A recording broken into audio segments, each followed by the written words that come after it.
point out to everybody, what could she possibly have to talk about? She was here in November. I mean, November, take out the holidays, you were basically here last week. So, I'm just curious, do you have anything you would like to announce? Yes.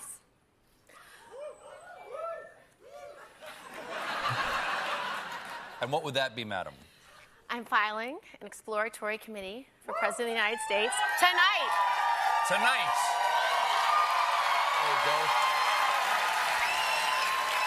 That was the scene last night on Stephen Colbert's show as Kirsten Gillibrand, despite pledging to serve a full term in the Senate a few months ago, Senator Kirsten Gillibrand announced her exploratory committee to run for president on the Late Show Tuesday night, opening up that Senate seat. Yeah, baby.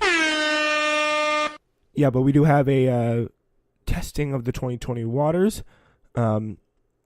Gillibrand, Sherrod, and Amy, and Beto, those are all some of the people who still have to go. And obviously, Christian Gillibrand and a lot of other Democrats were really, really loving that Late Show with Stephen Colbert launching platform. And that was a very, very awkward way to announce her running for president. But still, she is running for president. That is what we know at this point. So Sherrod Brown followed up with an announcement on MSNBC that he'd been embarking on a dignity of work listening tour in early voting states as he considers a run. In a rather hilarious series of events on Amy Klobuchar's side, Max Marshall paged Dave Weigel on Twitter, Washington Post reporter, after he discovered what appeared to be a mock-up of Amy Klobuchar's presidential campaign slogan at Compass office on 8th Street in Northwest D.C. The tweet containing the photo of an Illuminati-esque triangle with mountains and an accompanying description of what the design signified quickly made its rounds on the internet before Klobuchar commented on a critique of the mysterious logo herself, saying, quote, "I agree, must be a very enthusiastic supporter. I love mountains, but we have mostly lakes and a few hills in Minnesota. It's an interesting way to develop a logo for any campaign, though. You're welcome to have to leave one at a coffee shop near you," she tweeted. So we really don't know where she's going to be going on that.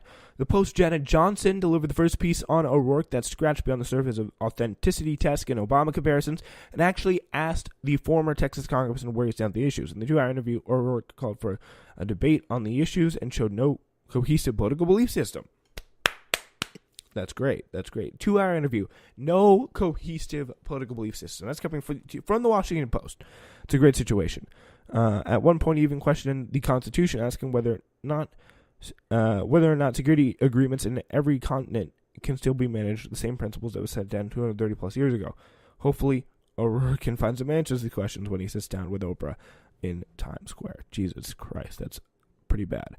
That's not a very good situation. All right, finally though, outside the Beltway, it's been the driest January in the first 2 decades of the 20th century. Americans lived a country divided. Over war, over race, and over immigration and urbanization. The time was ripe for a fall guy. 100 years ago today, the fall guy was liquor. On January 16th, 1919, Nebraska State Legislature approved the 18th Amendment, giving prohibition 2/3 support of the United States and needed for ratification.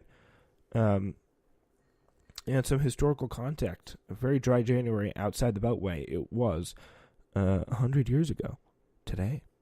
That's pretty crazy. Prohibition began. Wow. All right, that's it for us. It's been the Wake Up.